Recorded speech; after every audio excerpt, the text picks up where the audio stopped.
summer break, yeah, it's in full swing. We have been talking about the heat, the humidity. Many families are going to be spending the next few months outside. But we have to keep in mind how important it is to protect our skin from the sun's powerful rays. And so joining me in studio this morning to explain more, we have Dr. Natalie Hone with the Skin People. Good morning. Thank you so much for joining us this morning, Doctor. Good morning. Thank you. So timely, especially right now. We are in the thick of it as far as the heat is concerned, the beginning of summer out here. Why is it so important for families to be paying attention to this and to protect our skin?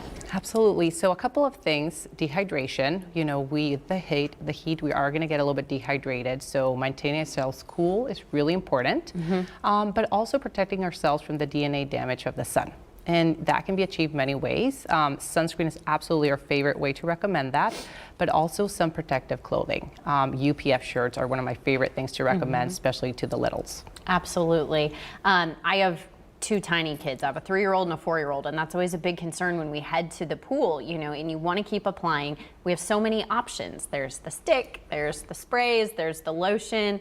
How do they kind of rank? Is it all equal? What should we be doing? What do you recommend? So what I tell my patients is look for 3 things: that the sunscreen is SPF 30 or above, that it's broad spectrum, meaning it covers UVA and UVB, and that it's water resistant, because we're going to be sweating exactly like we talked about in the heat.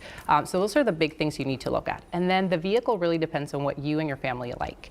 I tend to find that kids really like the stick. They like to put it on themselves. They like to take control of it. It's easier, it's not right? so greasy. The sprays are always fun to do as well, but with the sprays, you have to avoid it inhaling. So for face, you would have to put it on your hand and then apply to face.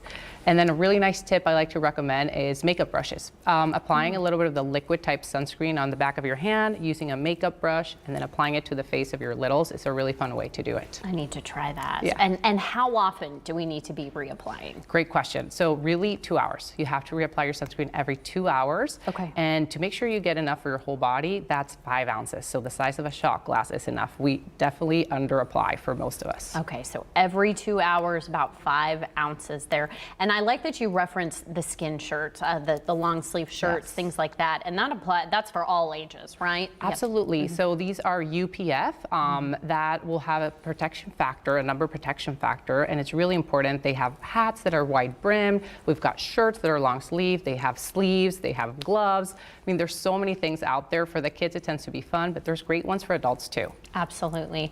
And what ages do we need to start doing sunscreen?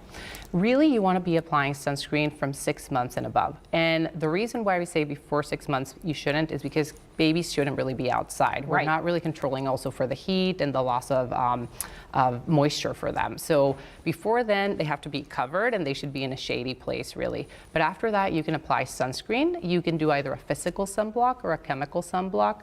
For children, you want to stay usually with mineral sunblocks. And I was just going to ask you about that. We hear a lot about the mineral sunscreen and a big difference there, or what you would suggest with that. Yeah, so children have really sensitive skin. So we want to try to use the most appropriate for them. And mineral sunscreens really create more of a cast on top of your skin. It doesn't get absorbed. So it's a very safe way to do it. And if we don't know if they're going to have a reaction, this is a safe one to use that you usually will never have a reaction on. And all ages, 2 hours, every 2 hours, reapply 5 ounces. Absolutely. And the other thing I say, please try to avoid between 10 to 2 being outside in the sun. That's really important. Really helpful reminder there. All right, doctor, thank you. So much insight there, so much useful information. And remember, we have this interview with Dr. Natalie Hone on a replay of our segment. That's on clicktohouston.com. After the show, it'll be under the community section of our website. Stick with us. We'll be right back after the break.